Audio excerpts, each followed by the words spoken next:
अस्सलाम वालेकुम। SM news के साथ मैं हूं इश्तियाक अली। खबरों का सिलसिला बढ़ाते हुए खबर शामिल करते हैं टंडोवाला यार से। पीराने पीर शेख अब्दुल कादिर जिलानी अल मरूफ गौसुल आजम रहमतुल्लाह अलैह की याद में टंडोवाला यार में अजमत औलिया कॉन्फ्रेंस का इनेकाद किया गया। कॉन्फ्रेंस से मेहमान खुसूसी वली कामिल अल्लामा रब नवाज हनफी ने खिताब किया। इसी हवाले से मजीद तफसीलात जानते हैं अपने नुमाइंदे आसफ कायमी से। जी आसफ, क्या तफसीलात है आपके पास?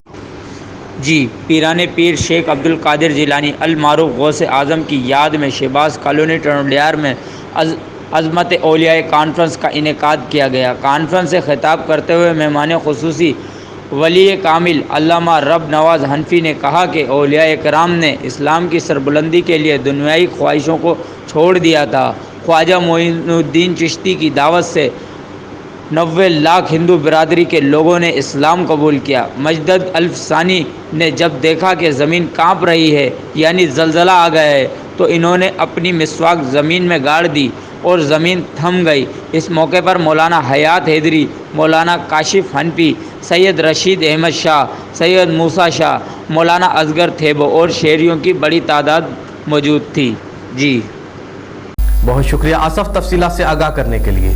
अब तक के लिए इतना ही। मजीद खबरों के लिए देखते रहिए SM।